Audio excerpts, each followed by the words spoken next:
सन 1921 भूमध्य सागर की अथाह गहराई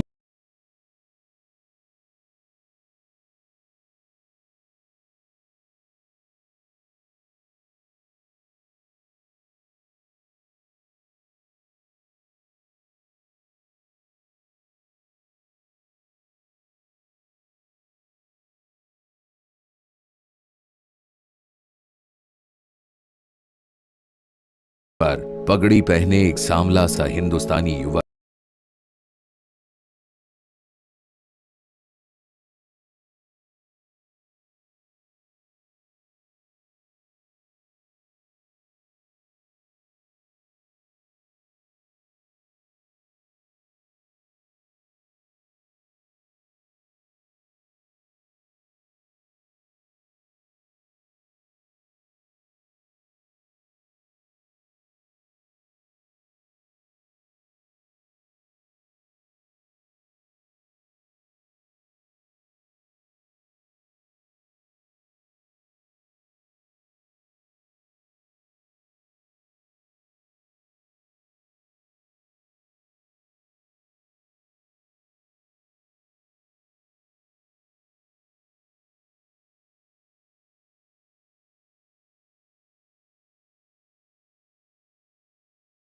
कर रहे थे। इन्हीं ख्यालों में डूबे वे जहाज के डेक पर खड़े थे कि अचानक उनके मन में एक सवाल उठा कि समुद्र का रंग नीला क्यों है। उनके मन में एक विचार आया कि अगर किसी तरह आसमान के प्रतिबिंब को रोक दिया जाए तो। तभी उनका ध्यान इंग्लैंड के मशहूर वैज्ञानिक डॉक्टर जॉन विलियम रैले की बात पर गया।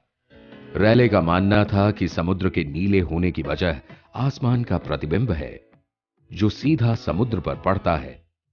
रैले उस समय तक प्रकाश के स्कैटरिंग की खोज कर काफी मशहूर हो गए थे। दरअसल रमन रैले की इसी बात को परख रहे थे। हम जिसे सूर्य का पीला प्रकाश समझते हैं वो अलग अलग तरह के 7 रंगों से बना है, जिसे हम विबग्योर के नाम से भी जानते हैं। इसका सबसे अच्छा उदाहरण हमें इंद्रधनुष में देखने को मिलता है। बारिश की बौछार के बाद हवा में पानी की कुछ नन्ही नन्ही बूंदें लटकी रह जाती हैं। जब सूर्य का प्रकाश इन बूंदों से होकर गुजरता है तो अपने असली 7 रंगों में बंट जाता है। पानी की ये नन्ही बूंदें प्रिज्म का काम करती हैं। चलिए हम इसे एक प्रिज्म के सहारे भी देखते हैं। जब हम प्रकाश की एक किरण को प्रिज्म पर डालते हैं तो किरण 7 रंगों में बंट जाती है और साथ ही प्रिज्म में घुसने के बाद प्रकाश तिरछा हो गया। इसे गौर से देखिए, लाल रंग की किरण कम मुड़ी है जबकि बैंगनी रंग की किरण ज्यादा मुड़ गई है। यह हमें प्रिज्म में तो दिखाई देता है लेकिन हवा में नहीं, क्योंकि हवा को सूर्य के सफेद प्रकाश को 7 रंगों में बांटने का गुण नहीं आता। अब हम आसमान के नीले रंग का मंथन करते हैं। रैले के अनुसार सूर्य के प्रकाश के हर रंग की अपनी खासियत होती है। कुछ का वेवलेंथ यानी तरंग दैर्घ्य छोटा होता है तो कुछ का बड़ा।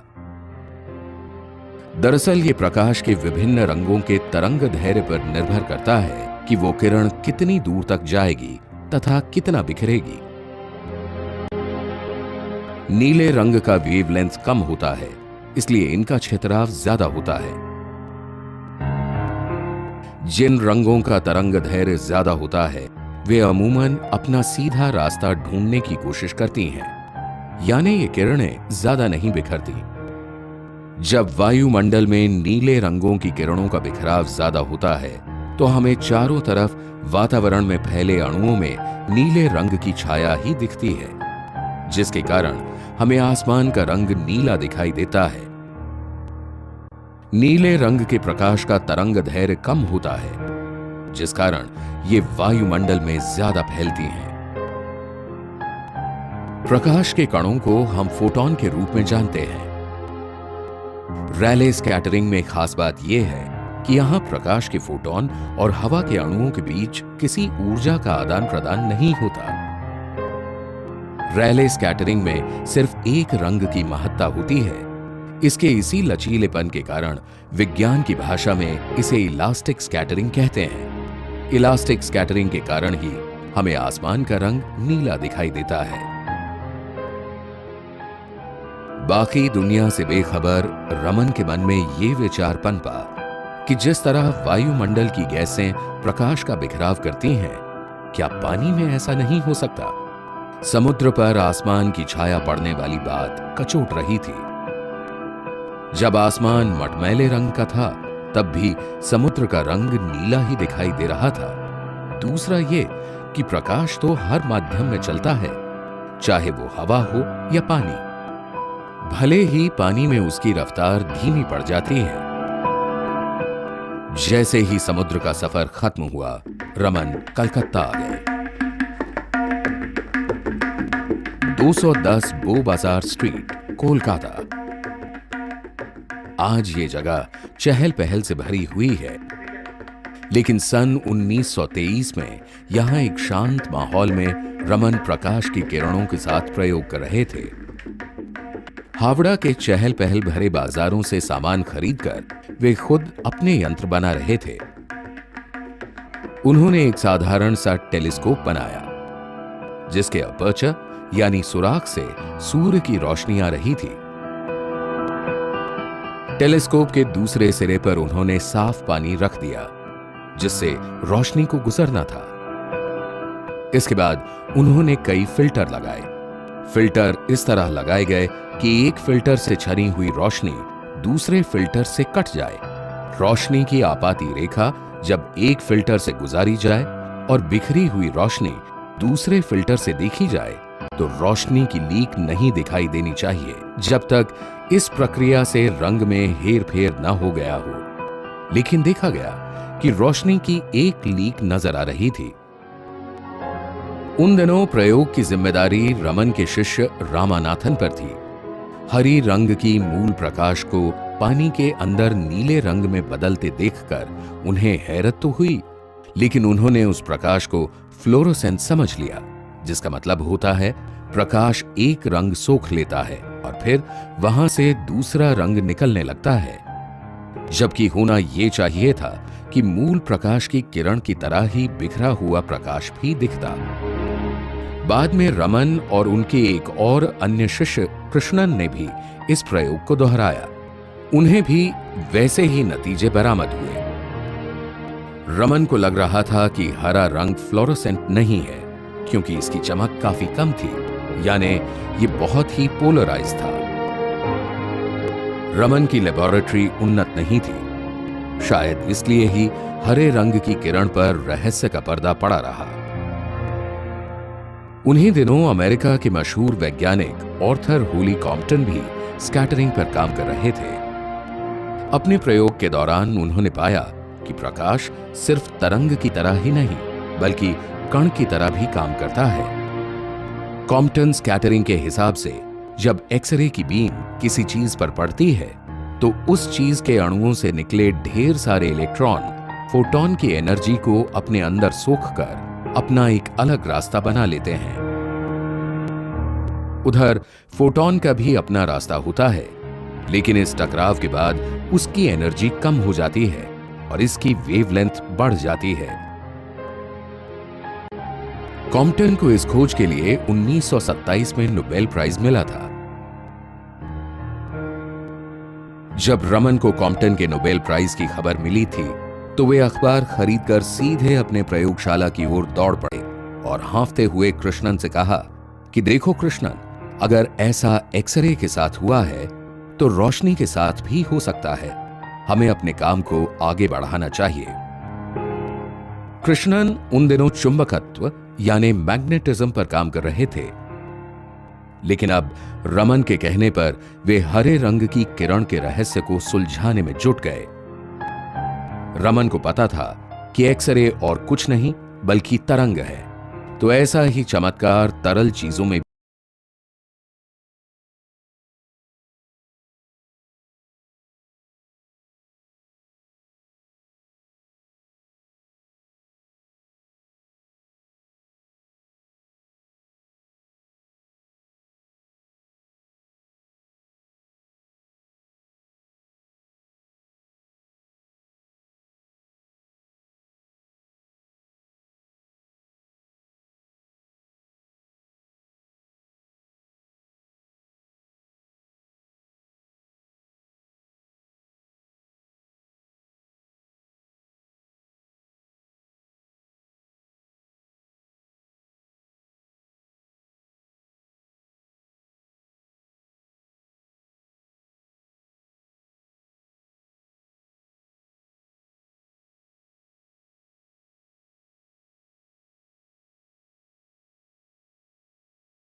एक के साथ होता है।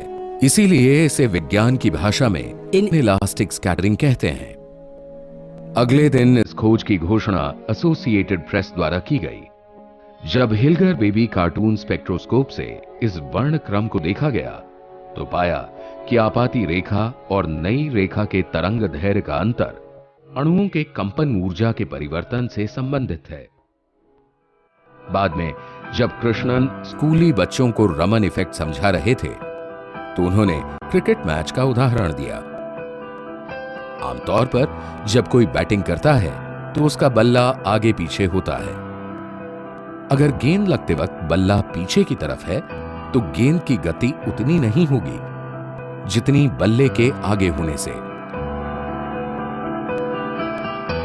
ठीक इसी तरह प्रकाश फोटोन अगर घूमते हुए इलेक्ट्रॉन से टकराता है तो ऐसे ही या तो ऊर्जा बढ़ेगी या घटेगी। अगर एक टकराव के समय फोटोन और इलेक्ट्रॉन अगर आमने सामने एक साथ होते हैं तो दोनों के टकराव से काफी ऊर्जा बढ़ती है। अगर इलेक्ट्रॉन की दिशा फोटोन की तरफ नहीं है तो कम ऊर्जा पैदा होगी। प्रकाश का रंग इसी ऊर्जा के घटने या बढ़ने से पैदा होता है। रमन को इस सवाल का जवाब मिल गया था कि समुद्र के पानी का रंग नीला क्यों है। 1930 में उन्हें इस खोज के लिए नोबेल प्राइज मिला। रमन ने अपने रमन इफेक्ट की खोज 28 फरवरी 1928 के दिन की थी। इस दिन को आज भी राष्ट्रीय विज्ञान दिवस के रूप में मनाया जाता है। लेकिन रमन ने ऐसा क्या कर दिया जिसने दुनिया के सपनों को नया आयाम दे दिया? चलिए ये जानने के लिए हम एयरपोर्ट चलते हैं। यहां काफी तगड़ी सुरक्षा है। सारे लोगों की चेकिंग चल रही है। अरे ये क्या? पुलिस एक आदमी के बैग की तलाशी ले रही है और इसमें तो ड्रग्स निकला। लेकिन पुलिस को कैसे पता चला कि बैग में ड्रग्स हैं? दरअसल ये रमन स्कैनर की वजह से ही हुआ। एकदम हल्का दिखने वाला ये स्कैनर आतंकवादियों के लिए जबरदस्त चुनौती है। रमन स्कैनर काम कैसे करता है?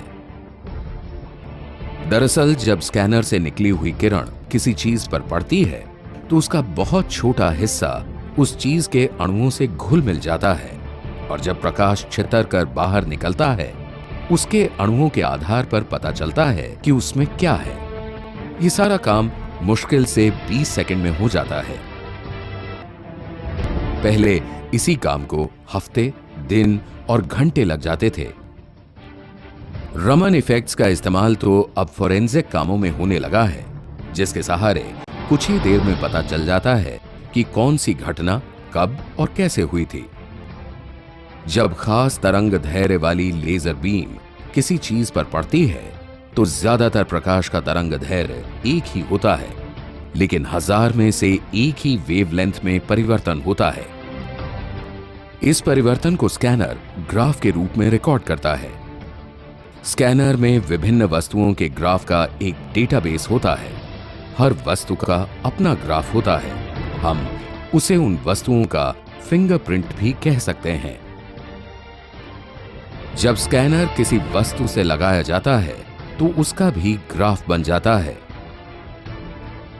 और अब स्कैनर अपने डेटाबेस से उस ग्राफ की तुलना करता है और यह पता लगा लेता है कि यह वस्तु कौन सी है।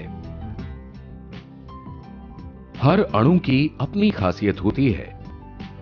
इसी वजह से रमन स्पेक्ट्रोस्कोपी भी खनिज पदार्थ, कार्बनिक चीजों जैसे प्रोटीन, डीएनए और अमीनो एसिड का पता लगा सकता है। जब सीवी रमन ने यह खोज की थी तो उस समय काफी बड़े और पुराने किस्म के यंत्र होते थे। खुद रमन ने भी रमन इफेक्ट की खोज इन्हीं यंत्रों से की थी, लेकिन आज रमन इफेक्ट ने टेक्नोलॉजी के लिए रास्ता खोल दिया है। आज हर क्षेत्र के वैज्ञानिक रमन इफेक्ट के सहारे बड़े बड़े काम कर रहे हैं। जीव विज्ञान में इसके चलते बैक्टीरिया, रासायनिक प्रदूषण और विस्फोटक चीजों का पता तुरंत ही चल जाता है। अब तो अमेरिकी वैज्ञानिकों ने इसे सिलिकॉन पर भी इस्तेमाल करना शुरू कर दिया है। ग्लास की अपेक्षा सिलिकॉन पर रमन इफेक्ट 10,000 गुना ज्यादा तीव्रता से काम करता है। इससे धन और समय दोनों की काफी बचत हो सकती है। पिछली बार चंद्रयान ने चांद पर पानी होने की घोषणा की थी। ये भी रमन